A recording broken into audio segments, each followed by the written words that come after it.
Paranormal King Radio Network at ParanormalKing.com.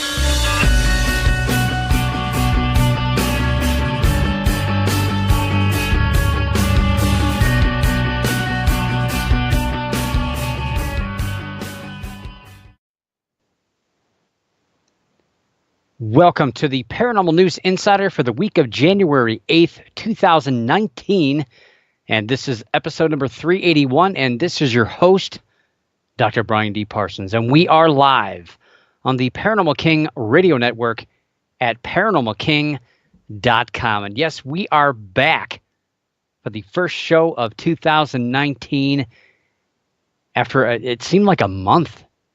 I don't know. It seemed like it was longer than when I took my 3.5 months off last year. Geez, it's been a while. Took Christmas and New Year's because unfortunately, or maybe fortunately, I don't know, Christmas and New Year's Day both fell on a Tuesday in 2018. So, took those off. They're holidays. And, I want you, the listeners, not to worry about having to show up and spend time with your families. Those are big holidays. And I hope everybody had a very safe and happy holidays. Things happen over time off. People get together and, weird things happen. So I'm excited. I think 2019 is going to be a pretty good year in a lot of areas. Paranormally and personally, I think it's going to be a very interesting year. And paranormally speaking, I think things are going to be a little weird this year. I don't know. I just got a weird feeling that we're going to be seeing some stuff that we've not seen before. And I think some of these paranormal stories are going to actually be pretty mainstream. I think we're going to hear the mainstream media talking a lot about some of this paranormal topics, and it may not be what you think. It may be something different. I don't know. I don't know what you think, but I just like to keep you guessing out there. And, man, I'll tell you, everything is just weird this year. It's only the 8th, but we've already seen here in Northeast Ohio a couple of very warm days. Today was 56 degrees, and right now I have, it's about 42 with a 22-mile-an-hour wind gusts. Earlier today we had severe thunderstorms go through the area a couple of times, including some tornado activity about 30 miles away from here. So weird stuff. I don't know what's going on. Global warming, I don't know what you call it. I call it climate change because it's all natural. It's going to happen no matter what we dump anywhere. But that's my political view. But it's just weird. It's just weird. And I think the year is going to get weirder. Is that a word? Weirder? I don't know. It is now because I said it. Anyway, welcome to 2019. It's still weird to write. Still weird to read it. And plenty of 2020 jokes coming up, I'm sure, for when we hit next year. So what do we have this week? Well, we're going to talk a little bit more of reflection of 2018. Not too much, don't worry. We're not going to rehash the top 10 again.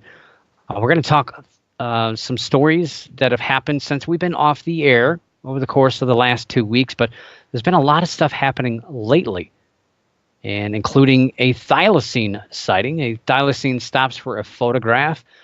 We're also going to talk about a sign, a grudge. The History Channel is about to turn a page in a new book. You might know what that's about. That's tonight, by the way. New York City, we're going to talk about that invasion that occurred by aliens. Yes, again, not just a movie this time. And we're going to talk again. This is scary. I've been talking about this show or this story since the show started, pretty much. The Salish Sea story is alive and kicking. Say that 10 times fast. The Salish Sea, I can't even say it twice. Salish Sea shoe story is alive and kicking once again.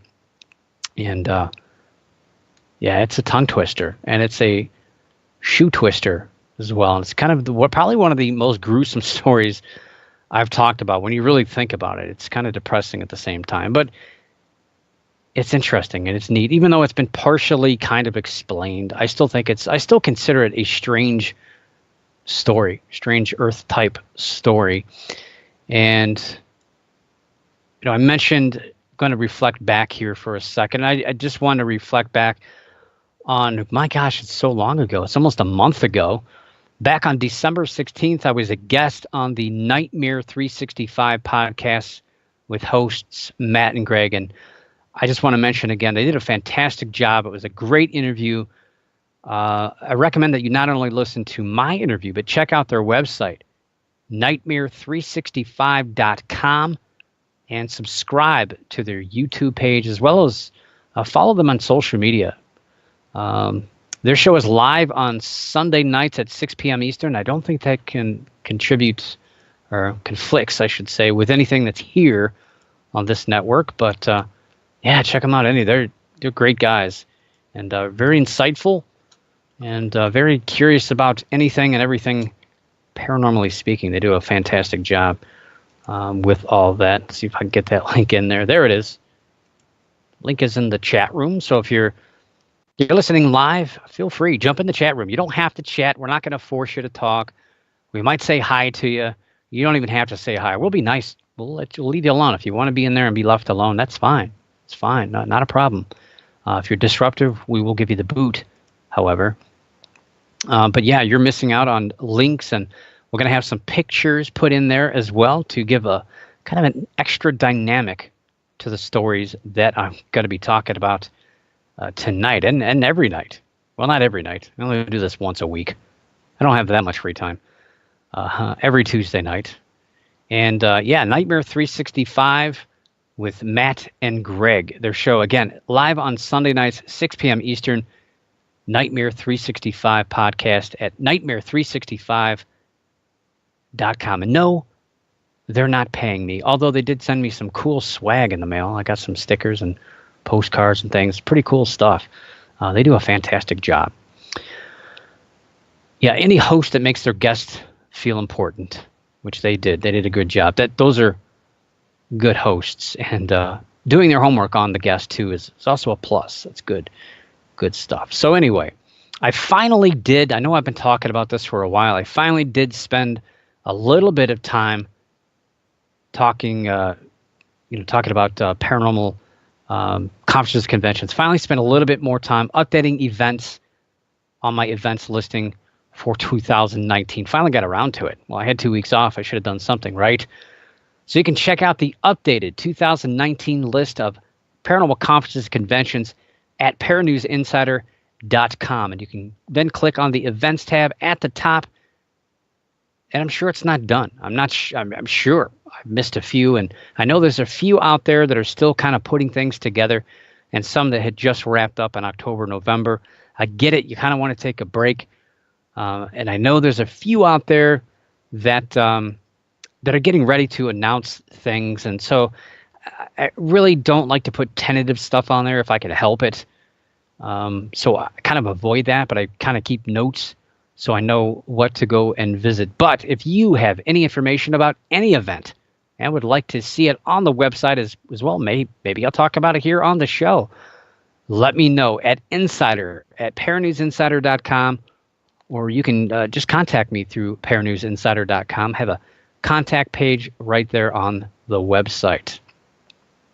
And gosh, I'm also on Facebook and Twitter. There's no reason that you cannot get a hold of me. Yeah, I'm out there. I'm around.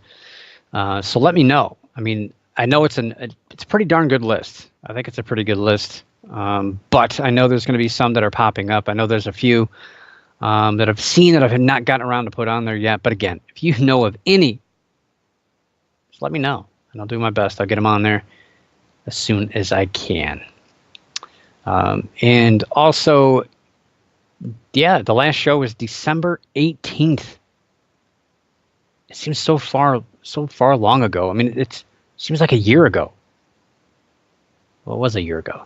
I wrapped up the 2018 Paranormal News Insider with the final top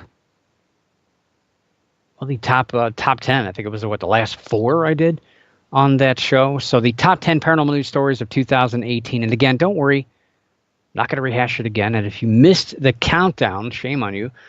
Well, you might want to go back and listen to that episode on your favorite podcast host of choice. But if you're into reading, you can now find a blog version of the 2018 Top 10, and you can head to paranewsinsider.com and click on the blog link at the top of the page and get there. And for my folks there in the chat room, I just so happen to have a link to that available right here. And so I'll throw that in the chat room so you guys can bookmark that or zone out while I'm talking, and I don't recommend that. And check it out. It's pretty much directly from my notes when I did the top 10. So it's kind of, you can almost read along. If you want to read along to my words, as I softly, gently rock the microphone back and forth. Number one, the number one story of the 2018 Paranormal News Insider Countdown. How could you forget what number one was? The saddest story of the year. Well, I'll tell you what number two was. The Sunspot Observatory evacuation. And the number one story of 2018 was sadly the death of Art Bell, which occurred on Friday, April 13th. So there's a little teaser for you. The rest of it, you're going to have to read about. Yeah. But it was fun. I enjoy putting that in writing because then it's there. There's a record. It's documented. And again, it's just my view of things. Don't get all upset because your favorite story didn't even crack the top 10. It's hard enough to kind of figure out when you have a kind of a, I don't want to say a dull year, but there really wasn't too many that really jumped out this year. So I did my best, and I just do it how I feel with some criteria of how viral stories were and things like that. So we'll see. I mean, 2019, we've got a long way to go. We've had a couple of stories that did happen in January of last year that ended up making the top 10. So you never know. And maybe we're going to have some really big stories. We should have some big announcements this year as well. I know the Otago DNA search, which we're going to talk about here in a second, that should be released sometime in the next couple of months. And that's going to it's going to cause some waves, maybe on Loch Ness, about the potential reality of the Loch Ness Monster. And who knows what else could be coming out in 2019. I don't know. I think it's kind of a Jim Mallard topic. Maybe he'll talk about, I think he did talk about that. Did you talk about that, Jim? About what's coming up this year? You usually do the kind of the forecast of the year, which I appreciate. I always get excited about what could be. But for me, I like to reflect back a little bit more than that. I'm not psychic. Don't claim to be. I don't want that burden. People asking me what the lottery numbers are going to be. Predictions? Yes, he did. He did predictions, as he always does. So anyway, yeah. So speaking of reading, that's my segue, and I'm sticking to it. Books. I love books. I probably have a book addiction.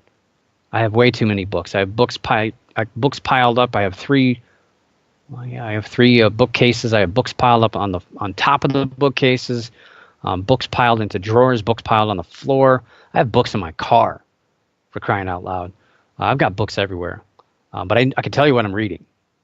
I can tell you exactly what I'm reading, exactly what pages I'm on, and the 5 books that I'm currently reading right now. But yeah, I love this. Yeah, maybe I might be bringing back the book of the week. I don't have one this week per se, but it's kind of, yeah, I do need more book stands. I do have I would like to bring the book of the week back, but it's just a lot of work. And I love Christmas because that's when I usually ask for books. And I got a lot of books last year. And this year I got some really interesting paranormal books. Anybody else get any books do you want to brag about before I get too far into this? Well, I'll just tell you this.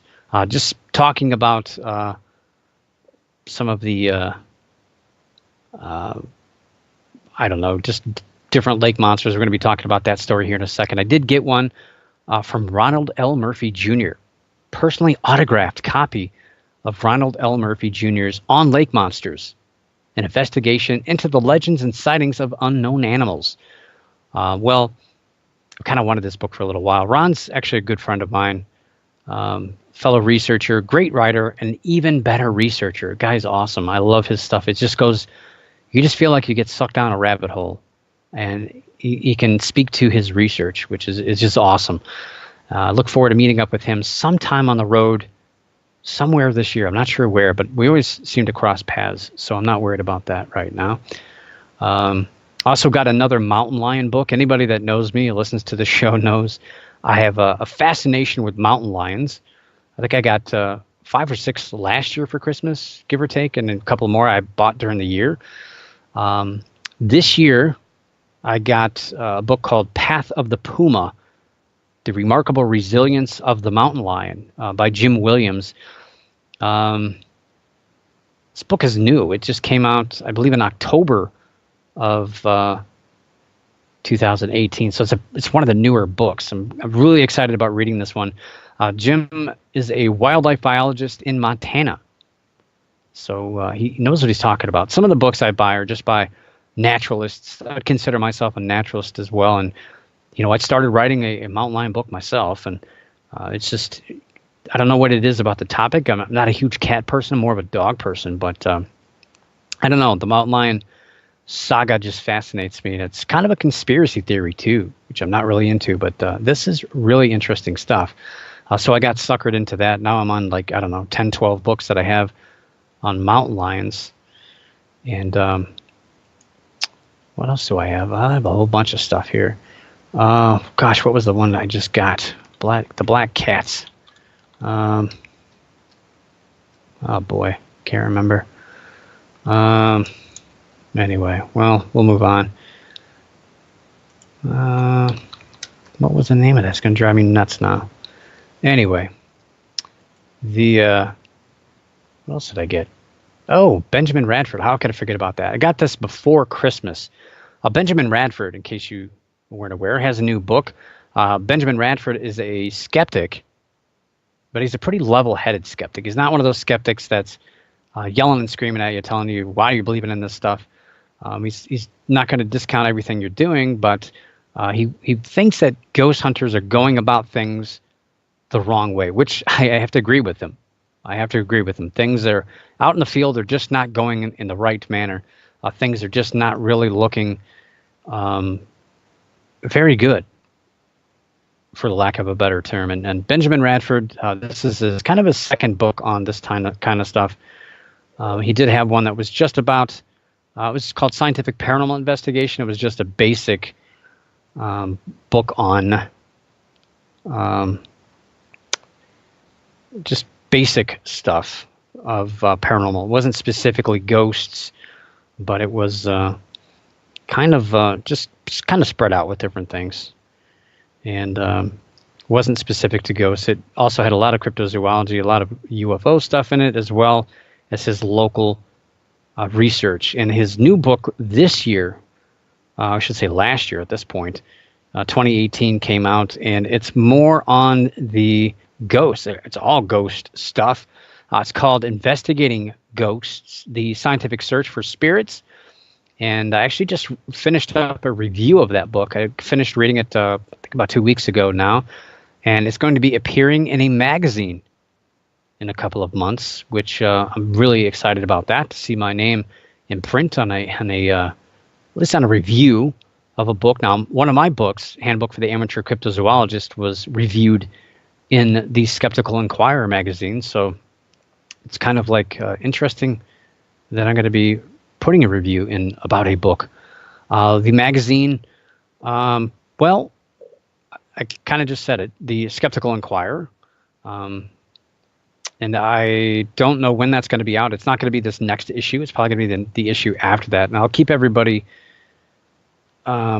posted about that whenever that comes out. Should be out. I can't remember what they said, but I'll get a proof of that to make sure it's all well and good. And then it'll be out, I want to say like March or April, somewhere around there. It's going to drive me nuts trying to find this book. I don't see it. Well, We're going to find it. We're going to find it. It's going to be here somewhere. Can't believe that. It's in my car. That's why I can't remember what it was. But yeah, Benjamin Radford's book, it's really, really in depth. I mean, my gosh, he leaves no stone unturned because it's, I mean, come on. Some of the stuff that happens out there in the ghost field, it's kind of ridiculous.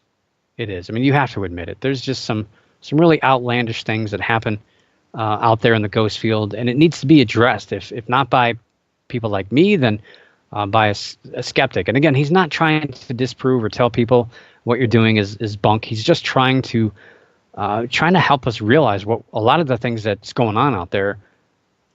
It's just not working. It's not working.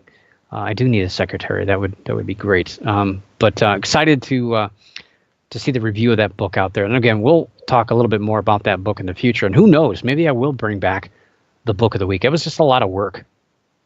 My gosh, I have, just digging out a book. But I think my issue was I was trying to match a book with what was going on in the stories that week. And sometimes I would be ready to have one book and I had to quickly shift to another book. And I think that was my issue. But anyway, one book that, I'll talk about the other book. I finally remembered what it was called. It's called Shadow Cats, The Black Panthers of North America. That book came out in early 2018 and was on the top of my list all year long, and just kept buying other things. That happens, right? We end up buying other things that we don't need, or we don't really need, I guess, but we kind of want. And that book, it just kept sitting there at the top of my list. I never got it. But Shadow Cats is about the Black Panthers of North America, and it's written by Michael Mays. It's basically kind of like a Texas book. It's based on a lot of the sightings that happen down in Texas, but I love regional stuff. I think it's really interesting, which is weird because I'm not really too much into regional ghost stuff, but I do read it on occasion. But the Black Panther, Mountain Lion, anything like that is really good. And this book is very, very good. It's very well written, and it's the content in it is definitely well beyond what I expected. No offense. I kind of didn't expect it to be this good. It's really, really good. I'm very happy that I bought it. Well, I didn't buy it. I got it for Christmas. I'm happy I got it, I guess. But it's very, very level-headed written, if that's a phrase I could use. It's very, very good. And out of the 8 reviews I see here on Amazon, it's got 5 stars, 5 out of 5. So I agree, it is 5 out of 5 stars. Very good book, and I'm not even done with it yet. But I kind of got a little excited and cheated and kind of skimmed through it a little bit. But anyway, got to move along. One last book I want to mention that I've not said anything about to anybody. I'm so excited about this book. This has been a long time coming. I've wanted this book for a long time. And when I say a long time, probably 20 years. Yeah. I finally forked out a little bit of money for this thing. And it's published way back in 1977. And on the front cover, it said that it was sold for $1.95. I wish I would have paid that much. I think I paid more in shipping than that. But it's a book, again, it's been on my list for the longest time, the longest book I've had on my list. And I decided finally, I've got to get it. This book is actually based on the research of Kenneth J. Batcheldor that eventually created one of the most famous experiments in the ghost field. So his work led to what was called the Philip experiment, which occurred in Toronto.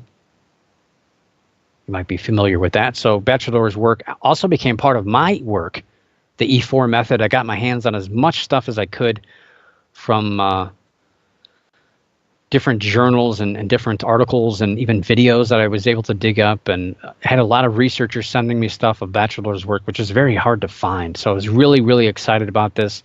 And this book is basically cherry on top of everything, all the work that I've done, all the writing and researching and experimentations, different things that I've done out in the field.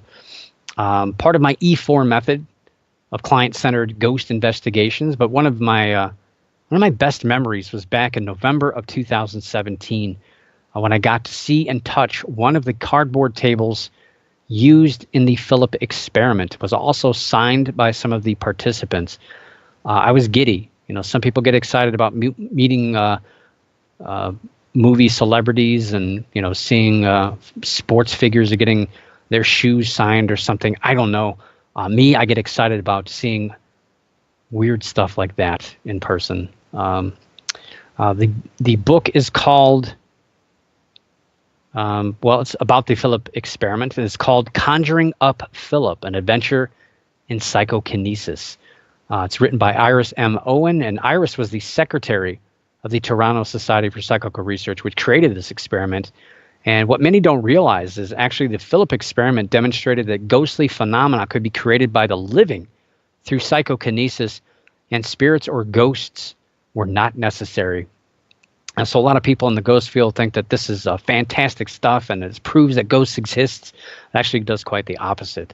But I'm not saying it's a perfect experiment. There's a lot of flaws in this research, but still, to me, it was an amazing run. And it was basically table tipping and contact sessions. But yeah, I got to brag about this book because this book is really hard to find and really, really expensive. That's really, really the difficult thing is finding a book that's under $100. Let me see, it's still in the Amazon bookstore. I got one for $50 in there. Yeah, that's all right. It's a little bit too much for me. I got it less than that. Anyway, almost halfway through the show, and we're still not even in the news. So how about we get into the news real quick? Let me check. Let's see. This book is 239 pages. It's good. It's good. Trust me, it's good. It's a good book. No one's going to get this book either. I'm not going to let anybody read it unless I'm standing right there. Plenty of books that I've used to have that I let people borrow that I never got back. Anyway, cryptid news tonight. Again, I was talking about this a little earlier about lake monsters. Not really a frequenter of the Coast to Coast website. I do tune into the show every now and again, but not too frequently. But Tim Banal has a nice article on the Coast to Coast website talking about the many sea monster sightings of 2018. And the Loch Ness Monster had a banner year with a record 14 sightings added to the official Loch Ness Monster Register, which is kept by Gary Campbell. This is the highest number of sightings in the 21st century, and the most since 1996's 17 sightings. Banal also mentions the new technology that has helped capture potential images of the Loch Ness Monster, including the Loch Ness webcam and Google Earth. Actually, Google Earth, it's been around for a while, almost 18 years at this point. He also points out that tourism to Loch Ness contributes about $33 million to the local economy each year, which is probably why the Loch Ness Monster will never be determined as not possible, at least by locals.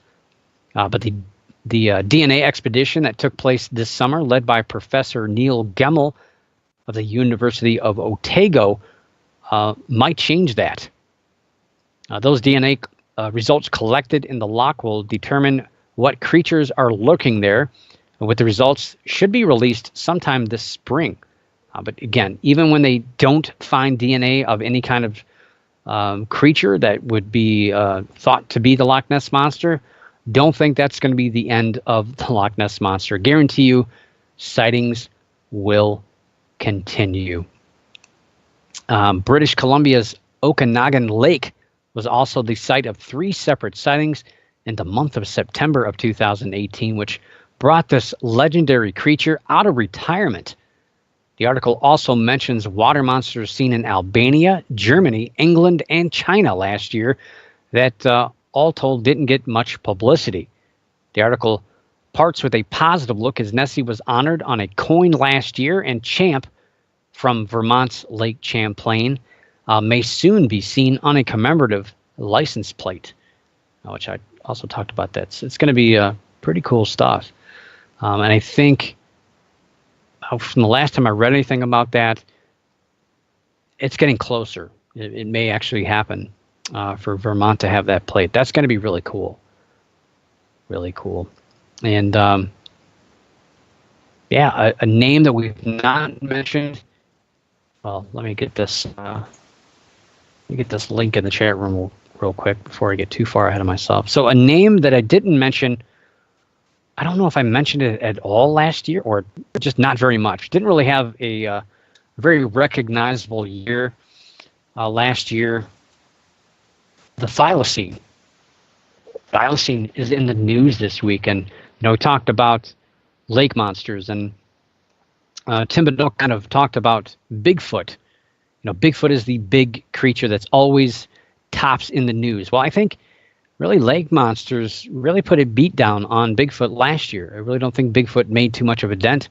So we could be seeing a swing toward more of these lake monsters, and we could be seeing a swing towards other monsters instead of just Bigfoot out there on the prowl. But hey, it's still early. It's only the 8th of January, so we don't know what's going to be happening. So the Thylacine news dropped off in 2018, but I'm excited to see a story in the news already in the first week of the new year. That's exciting. A farmer named Peter Groves. How ironic is that? Peter Groves is a farmer. Anyway, he spotted what he feels was a living thylacine, or Tasmanian tiger, while in Clifton Springs in the state of Victoria in Australia. So yes, the thylacine is an Australian creature. Clifton Springs is on the southeast part of the large island country and is southwest of Melbourne. And yes, Australia is a continent, but Australia as a continent also includes other island nations that don't belong to Australia. Just wanted to throw that out there. I've actually had that discussion lately with a couple of people. Groves stated that the animal did not seem afraid of him and stood there for about 5 minutes of his encounter. Groves said, quote, "It could just be a mangy fox, but it seems to be bigger than a fox, and it's not shy." And he said it was funny looking with a big long tail and stumpy ears, unquote. Well, the thylacine does have kind of biggish ears. It also has stripes on its back and a weird looking tail that's got a kind of a big thick part that comes out of the rump and a nice long straight tail. So could this be the long lost carnivorous marsupial that was last seen alive back in 1936? I don't know. We'll have to wait. Well, we'll wait another time. The last living specimen died in captivity at the Hobart Zoo when it was accidentally left out in the elements overnight back in 1936. What a sad way to go out. The thylacine was essentially hunted into extinction, however, because kind of very similar thought to the mountain lions and wolves of North America. The thylacine was thought to be killing things there in Australia. So, well, they struck first and pretty much wiped everything out. And sadly, the poor guy is gone. But we maintain hope. The thylacine is looked at as one of the top potential long-term, well, it's not really that long, but big names out there of cryptids that could be rediscovered sometime. But the more time that goes by, I don't know. I just don't know if there's a chance of the thylacine being rediscovered. I'm still hopeful. Don't get me wrong. It's still on my list of creatures that I really would like to see discovered. Would really put the kind of put some of the skeptical people down. Like, they're saying there's no way. It's zero possibility. I know that I did a story on the odds of a thylacine being discovered. It was like, would you have more of a chance of getting bit by a shark and struck by lightning and winning the lottery all in the same day? But I don't think it's that bad. I think there's a pretty good chance. Now, do I think this picture is of a thylacine? Not really. I don't think so. It's kind of hard to kind of figure out. I did forget to make one for the show. I apologize. I'll try to make up for that later on in the show, however. And let me throw that link in the chat room. And again, If you're not listening live here on the ParanormalKing.com, the Paranormal King Radio Network, well, you're missing out. Missing out on live chat, live links, and live pictures right here on the network. But, don't feel bad. I get it. A lot of people want to listen to the show later on. That's how I am too. Sometimes listening live, I just don't have the time, or I'm doing other work, and that's why I always seem to miss other shows out there, like the Mallard Report, same night, an hour, well, right after my show ends. I always seem to miss it. Anyway, Thylacine, we'll find out. Now to UFO news. Big news in the UFO field. Tonight is the night. Yes, tonight is the debut. Seems like I was just talking about this like a year ago. It's going to come out next year, I said. Yes, the debut of the History Channel television show Project Blue Book. Project Blue Book is obviously based on the real files of the Project Blue Book, which was conducted from 1952 until early 1970. Now, this was the third such project of conducting investigations into purported unidentified flying object and alien sightings, of course, after Project Sign in 1947 and Project Grudge in 1949. While this new series will be groundbreaking for a UFO series, some reviews that I've seen come out lately, it's got me a little worried. I don't know. I'm still going to kind of go into it. I'm trying not to build it up too much in my mind, but it still looks really good. And I'm just going to just take it tongue-in-cheek. It's not going to be 100% truthful. It's not going to be a complete documentary of anything. It's just basically taking all this information and making a 10-episode series out of it. I'm a little worried that the truth and fiction are really going to be blurred together, and that the viewer is not going to know what is what. And they've kind of done that on purpose because they want you to do your own research. They want you to look things up and kind of judge for yourself, which I get. But when you're presenting things in a certain way, it kind of makes people feel like that's the truth and that's the way it's. But the way I'm hearing how they're going to do it, it's not going to be that good. It's going to be, they're basically going to show you the most dramatic story out of all the hypotheses about how a story went, and that's the one they're going to go with. It's TV. That's what they're going to do. And so you're going to be less inclined to believe other variations of those stories when you finally read about it yourself. So kind of not happy with that angle, if that is the truth, but that's kind of what I've been reading about. Spoilers. I can handle the truth. I'd like to know the truth. And the truth, as they say, is out there somewhere on a flatbed truck, or in a on a pallet up in the steel somewhere in a warehouse in Virginia.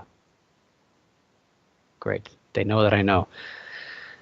I'm going to hear a loud rap on the door any second now. Anyway, granted, that's it's the truth has already been blurred together already.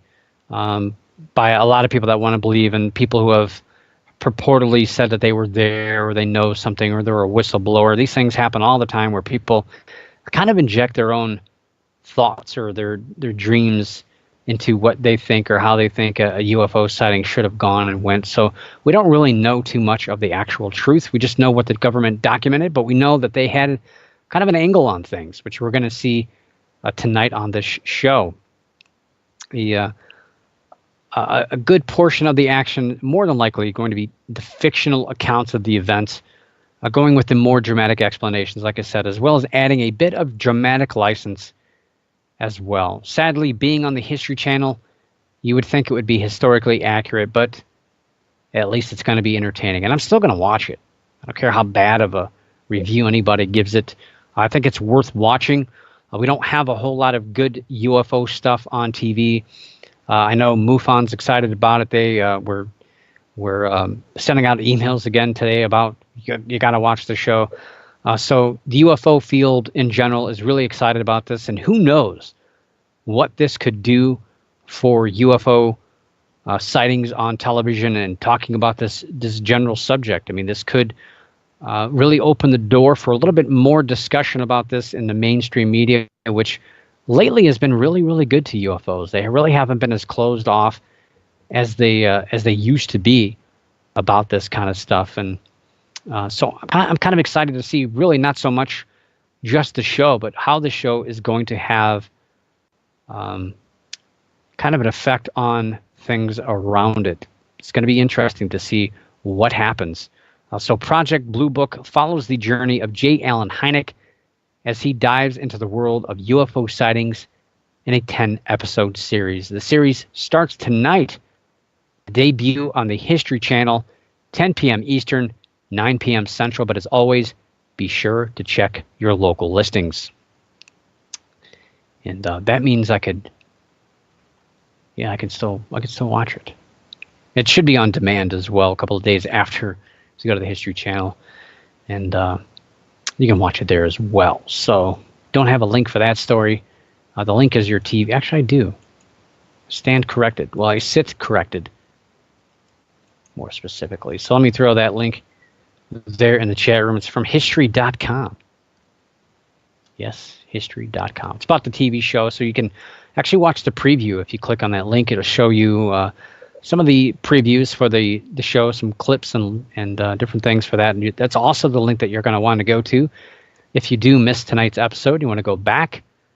And I'll be posting these links that I'm posting in the chat room. Don't worry. Again, if you're not able to make it in the chat room and you want to listen to your podcast host of choice, these links will be available to you. And during the week through my socials, social medias, is that kids still call that? I don't know. I'm not a kid anymore. I don't know if they call it socials. Check out my socials. Social media, Facebook, Twitter, those are intertwined. So anything I post on one usually follows the other. But I get a little excited with Twitter because when I find other stuff on Twitter, I tend to retweet it quite a bit. It's usually funny stuff. So all these stories will be made through there during the week. So I'm not going to post all of them at once.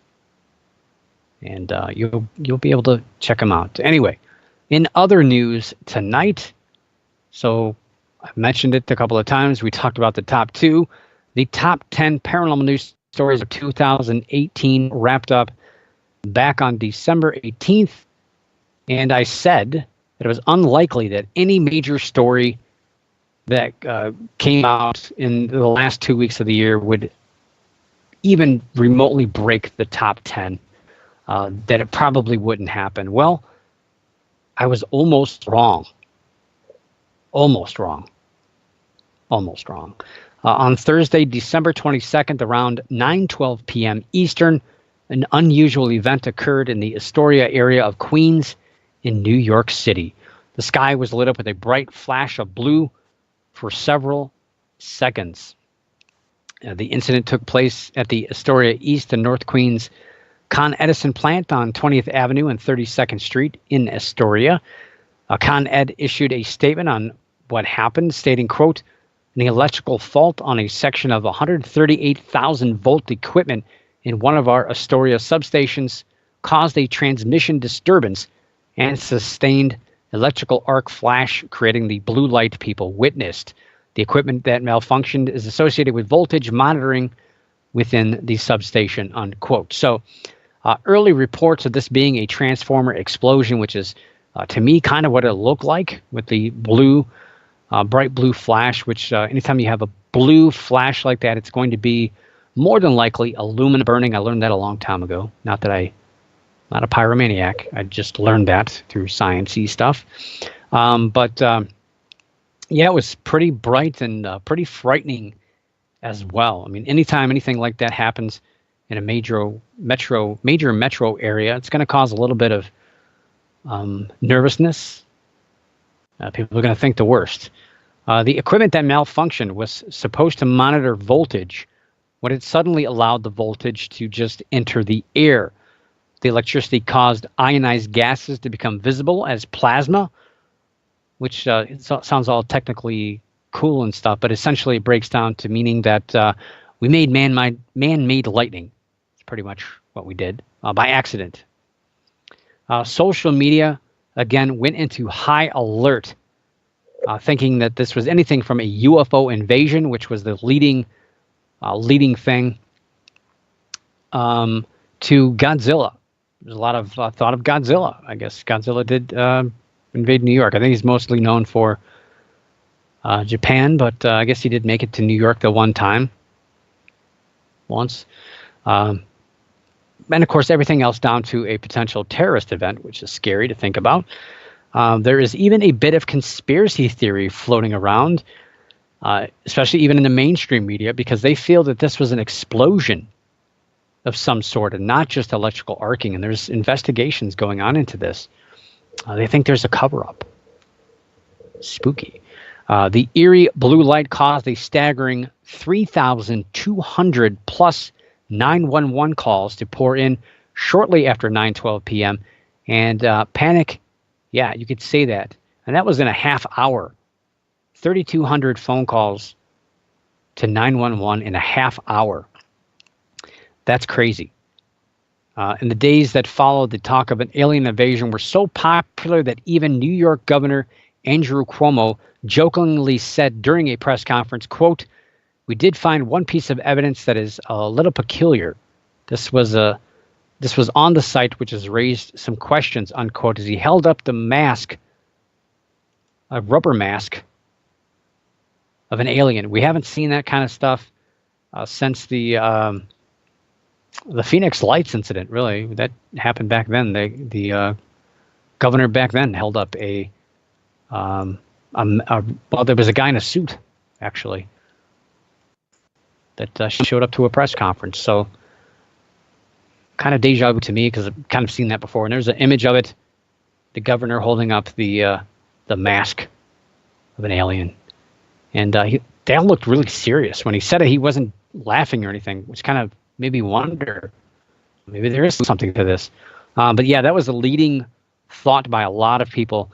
A lot of memes made of this, of a giant alien standing in front of this blue light, and people saying it was an alien attack and all sorts of stuff. But no, it was just a normal incident, but it did have a lot of people freaked out about this. And one side story that caught my attention with this reminded me of one of my all-time favorite movies. We've talked about a lot of books. Let's talk a movie here for a second. The 1986 movie Highlander, which featured sword-wielding immortals who were hell-bent on winning the prize while battling with swords in New York City during the time of the Gathering, when those who remained battled to the last, because as we know, there can be only one.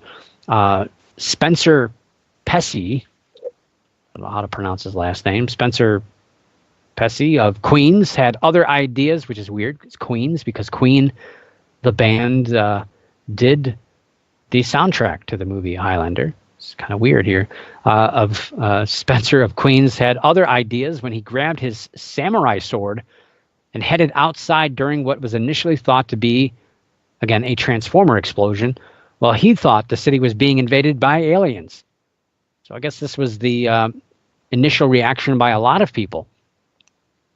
So he was watching television when the incident occurred, and of the incidents, Spencer said, quote, "I looked outside and it was bright as day. It was flashing blue, and there was like a humming, like a giant machine starting up, like a giant alien spaceship starting up, like what you see in the movies," unquote. I don't remember hearing giant star machine like alien. Anyway, I don't know. I guess he's got some logic there somewhere.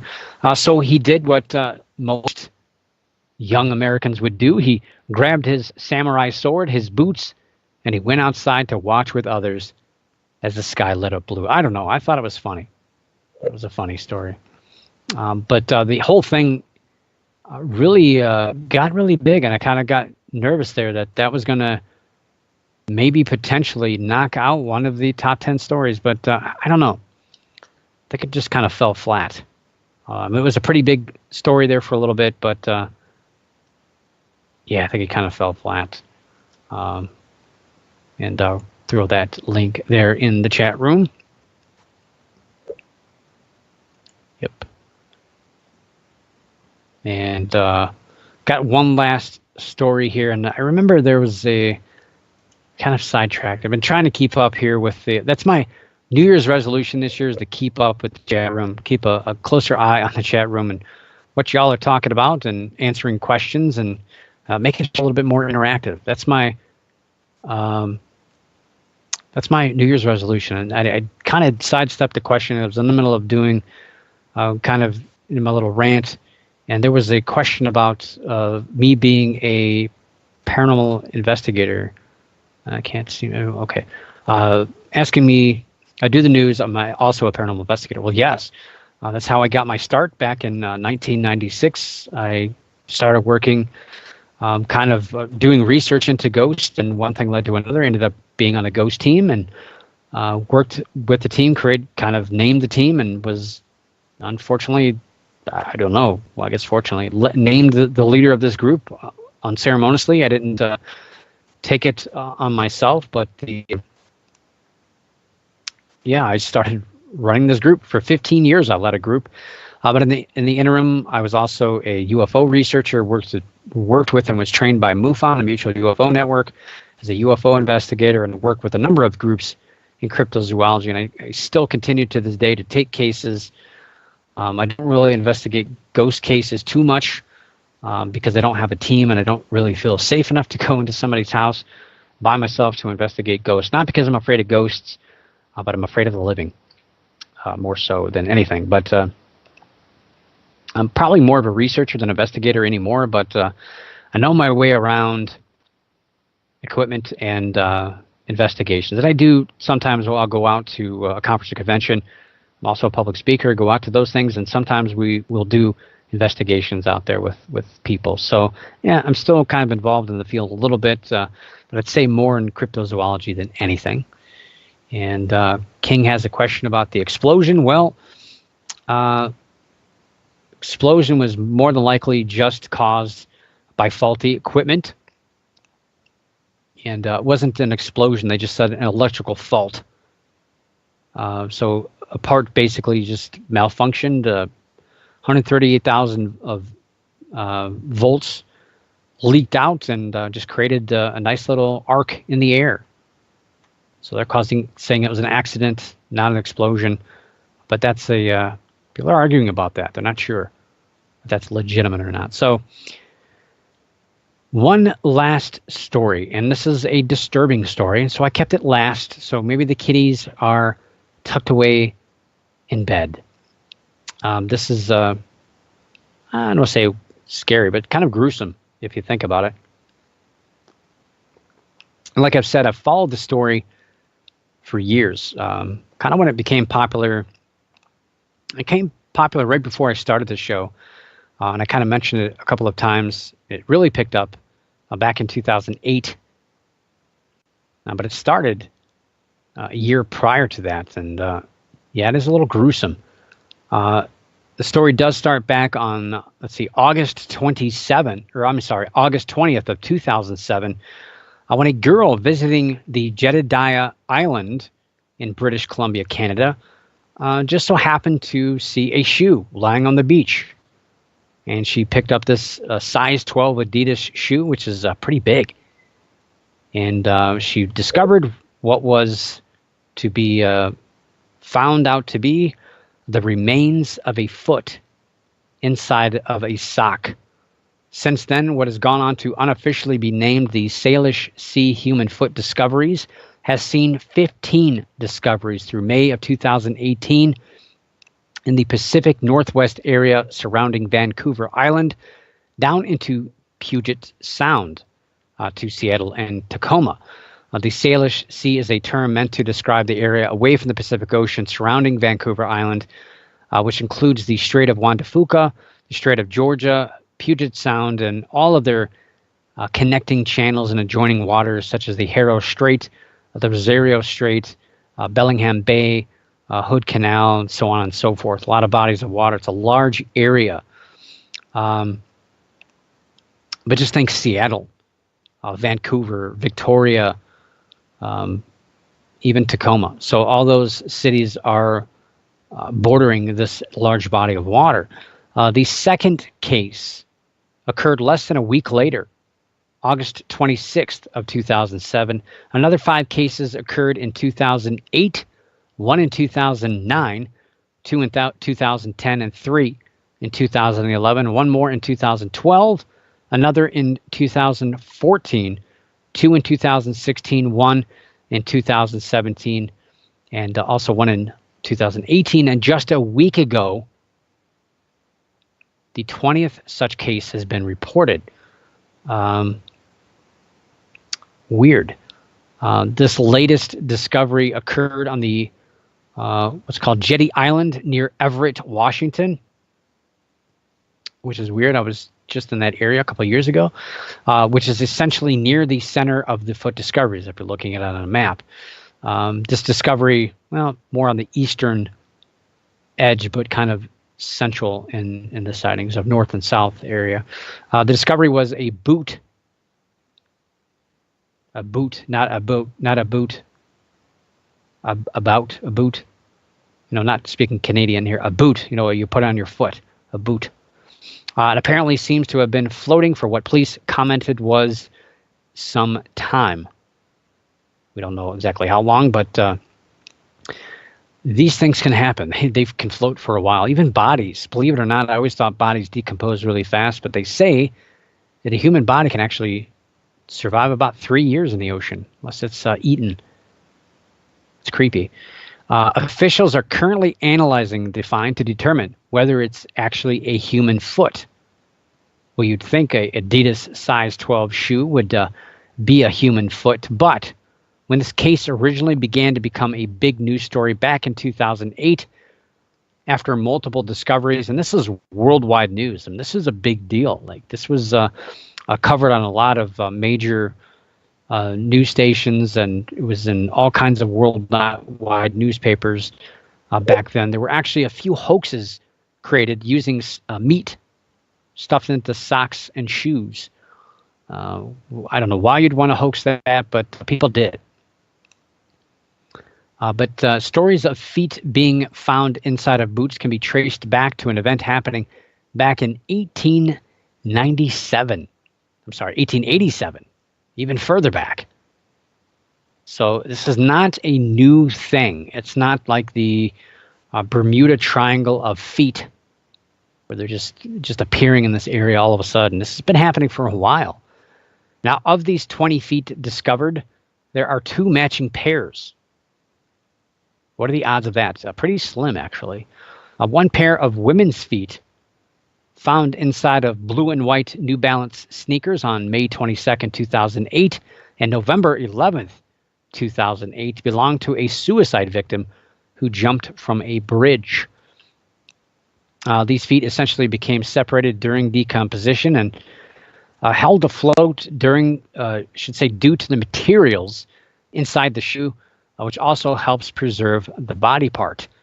Many proposed explanations, including the victims from the Asian tsunami that occurred on December 26, 2014, to missing people who were either involved in accidents or suicides, which I would have to say the latter explanation is probably the more correct, since there's been more feet discovered prior to the 2014 incident. The Salish Sea provides thousands of miles of beaches to the dozens of islands in Canada and Washington, as well as to the large cities, again, Vancouver, Victoria, in Canada, Seattle, Tacoma, Olympia, and a lot of other shipping towns that are along this waterway. And the ocean, Pacific Ocean, the water essentially flows in from the ocean for the most part. So anything that occurs in there isn't going to get swept out to sea. It's going to find its way to a local beach. So if you're ever on vacation up in that area, keep an eye out on the beach for a shoe. And you just might make another discovery of the Salish Sea shoe sightings. Say that 10 times fast again. Anyway, it's kind of weird because I've been to that area. I was in Vancouver back in 2006.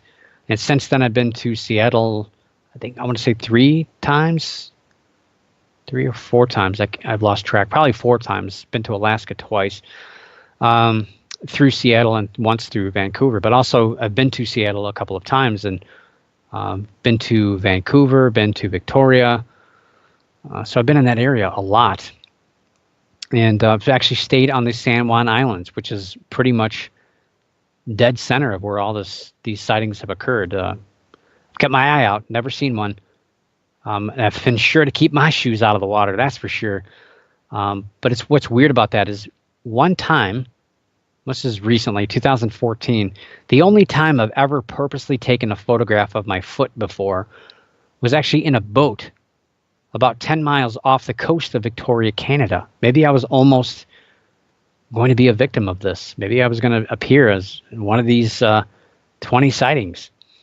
So I was on the bow of a small whale-watching boat when a few of the southern resident orca decided to swim under the boat. A few of the over 100 at the time, there was 103. I think they're down to like 92 now. I took a picture, and I purposely, again, took a picture of my foot because I wanted to use some scale, a little reference to how close these orca were as they went under the boat. So I don't know why what that has to do with anything, but I just thought it was weird, my foot, and being out in the Salish Sea. And let me show you a picture of my foot. You can't tell, but it's still attached to my body. And you can see the orca whale passing underneath. It was a little boat. It was a small boat. Oh, but there he is. That's real. That's not SeaWorld, folks. That's out in the wild. And that is my foot story from the Salish Sea. And I still have my feet attached. And I don't know. I don't know. We'll see. Yeah, I finally sadly threw those shoes away late last year. It's sad because I usually don't get attached to shoes, but it was so cool to have that memory of those shoes. I know, that's weird. Anyway, that's the show for tonight. Thank you for tuning in the chat room. I appreciate you guys. And yeah, well, these orca, actually, they only eat salmon. They don't really eat anything else. They wouldn't have eaten me if I fell in. They're the friendly ones. Now, the transients, those are the ones that eat seals and sharks and everything else. But these guys, they're good guys. They only eat salmon. Anyway, again, don't forget, if you have any information about paranormal conferences, conventions that I didn't make in my list, feel free to contact me at insider@paranewsinsider.com. And yeah, thanks again for showing up, for tuning in and listening, and allowing me to crawl into your brain for an hour and 2 minutes. But who's counting? But I will see you next week. But for now, keep your eyes in the skies, your ears in the woods, the hair standing on the back of your neck, and always keep your mind slightly ajar. And above all else, don't stop believing. For the Paranormal News Insider, this is Dr. Brian D. Parsons reporting.